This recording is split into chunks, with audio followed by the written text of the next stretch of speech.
Hello sir, என்ன அவ்வளோ டீப்பா யோசிச்சுட்டு இருக்கிறீங்க? அது ஒண்ணும் இல்ல, வீட்டுல நீ மட்டும்தான் இருந்த. உங்க அம்மாவை எப்படி நான் வந்து கட்டி பிடிச்சிருந்தா இப்ப யோசனை பண்ணிட்டே. ஜெய், இன்னைக்கு நைட்டு நம்ம ஃபர்ஸ்ட் நைட். என்ன எப்படி கட்டி பிடிக்கலாம்னு யோசனை பண்ண பார்த்தா நீ எங்க அம்மா கட்டி பிடிச்சது இதெல்லாம் ரொம்ப ஓவரா. அடி அதுக்குள்ளடி லூசு, நீ வீட்டுல யாரு இல்லைன்னா என்ன வர சொன்ன. அப்புறம் எப்படி உங்க அம்மா வந்தாங்க? அதுவா, எங்க அம்மா கல்யாணத்துக்கு போனாங்கல்ல, ஆமா, அந்த பொண்ணு ஓடி போயிருச்சான். அதனால கல்யாணத்தை நின்னுட்டாங்க. உடனே வீட்டுக்கு வந்துட்டாங்க. அடி கிறுக்கி, வீட்டுக்கு வந்துட்டாங்கல்ல, எனக்கு டக்குனு ஒரு போன் பண்ணிருக்கலாம்ல. ஏண்டா டேய், நீ வந்து நான் உன்னை உடனே கூப்பிட்டது வெறி பிடிச்ச நாய் மாதிரி உன் பாட்டுக்கு செல்ல தூக்கி போட்டுட்டு வண்டி எடுத்துட்டு அப்படியே வந்துட்ட. ஆமா இல்ல?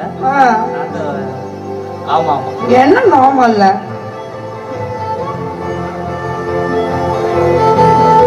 ரைட் விடு, அதுவும் நல்லதா போச்சு. என்ன நல்லதா போச்சு? எங்க அம்மாவை கட்டி பிடிச்சி அது நல்லதா போச்சா? அடி பைத்தியக்காரி, அம்மா எனக்கு அம்மா மாதிரிதாண்டி, தப்பா பேசாத. அப்படியா? நீ புடிச்சு புடியில எங்க அம்மாவோட இடுப்பு உடைஞ்சு போச்சு, அது உனக்கு நல்லதா போச்சா? சோ எது எப்படியோ நம்ம ஒரே நாள்ல கல்யாணத்தை பத்தி பேசி இப்படி ஒரு முடிவு பண்ணி கல்யாணம் பண்ணிட்டோம். இன்னைக்கு நான் அடுத்து என்னென்னலாம் பண்ண போறோம்னே தெரியல. நான் வேற எந்த தைரியத்துல உன்னை கல்யாணம் பண்ணிட்டீங்க வந்தேன்னு இப்ப நினைச்சாலும் ஆச்சரியமா இருக்கு. எனக்கே ஆச்சரியமா தான் இருக்கு. எனக்கு வேலை கிடைச்ச அதே நாளே நம்மளோட கல்யாணம். நானும் வீட்டுல என்னென்னமோ வீரவசனம் பேசிட்டு வந்தேன். இப்ப அதெல்லாம் எதுவும் எப்படி சமாளிக்க போறேன்னு நினைச்சாதான் எனக்கு ஒரே பிரமிப்பா இருக்கு. மாமா, எனக்கு அதிகமான பொறுப்போ இல்ல பொறுமையோ கிடையாது. இங்க பாரு, உங்ககிட்ட நான் கோச்சிட்டு சண்டை போட்டுட்டு போனேன்னா வையே, அப்படியே போட்டுனாலும் என்னை விட்டுடாத மாமா. என்னை வந்து எப்படியாவது பேசி சமாதானப்படுத்தி கூட்டிட்டு வந்துரு. ஏன்டே இப்படியே சொல்ற? ஆமா மாமா, எங்க அப்பா இருக்காருல்ல, அவரு தான் அடிக்கடி சொல்வாரு, நீ அப்படியே உங்க அம்மா மாதிரியே இருக்க.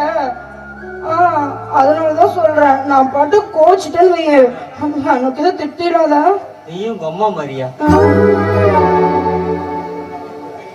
அப்ப ஏங்கதி அதெல்லாம் சொல்ல முடியாது. என்ன கட்டிக்கிட்டல, நீ முழுசா அனுபவிச்சுதான் ஆகணும். நீ நல்லா பசமா சிக்கிக்கிட்ட.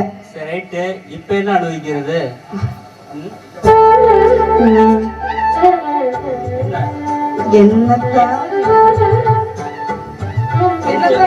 கொஞ்சம் விடுறையா? தயவு செய்து கொஞ்சம் தள்ளி போறியா? எதுக்கு தள்ளி போடி சொல்ற.